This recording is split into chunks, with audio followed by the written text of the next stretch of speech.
Cam Barber for Cam's Mortgage Minute on May the 21st, this fine Monday. Hey, one of the questions I get asked from time to time is about vendor take-back mortgages. So I thought I'd take a minute and recap it once again. I've talked about it before, but let's do a quick recap. Basically, a vendor take-back mortgage, or a portion of that, is when the vendor carries some of the financing. So for example, you may be purchasing a property, let's say for $100,000. You've got $10,000 to put down. And let's say, for example, the only lender willing to lend you money on a first mortgage is, let's say, for $75,000. So you're $15,000 short. Well, in that scenario, the vendor can take back that $15,000 if they choose to. So they would be in second position behind your first mortgage holder. That's one type of vendor take back. Another vendor take back is where the vendor agrees to take it back in full, and sometimes vendors will do that. They will carry the entire mortgage for a set period of time at a certain payment terms, which obviously you would all iron out at the beginning. Now, the things to be cautious of in these scenarios is essentially, as both the seller and the purchaser, the one taking the vendor take-back financing on and the one granting it, you need to get lots of legal advice. This is an area where you really got to be clear to make sure that everybody's on the same page, that legally you're covered off. Talk to your lawyer, get some good advice on how that part of it should be structured so it could protect everyone. The other thing you have to look at in this scenario is takeout financing. Now this is really important.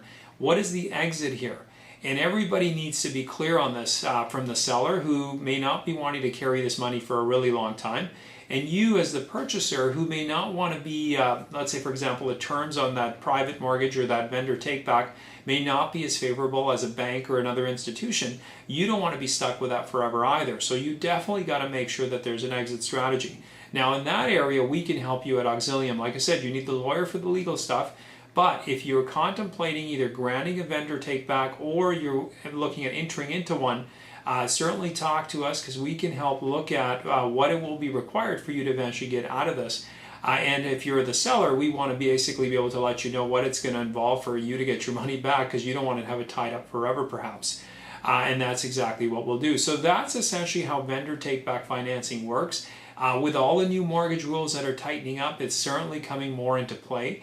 For example, we're involved in a condominium project right now where the vendor is willing to carry 25% of the mortgage, and we've got a traditional mainstream first lender who will carry 75%. So essentially it's 100% financing. And that's not going to fit everybody's mold. I mean, not everybody's going to be eligible for this because they've got to meet certain criteria that's stringent on income and everything else. But it's certainly an option for somebody looking to get in, at least start building some equity up and start paying down some debt. Anyway, I hope this has enlightened you somewhat on the vendor take-back financing. If you've got questions related to this or any other mortgage type question, don't hesitate. Give us a shout at the Auxilium team. It's Cam the Mortgage Man. We're, as I always say, ready, willing, and able to help, and we look forward to assisting you. Enjoy your day.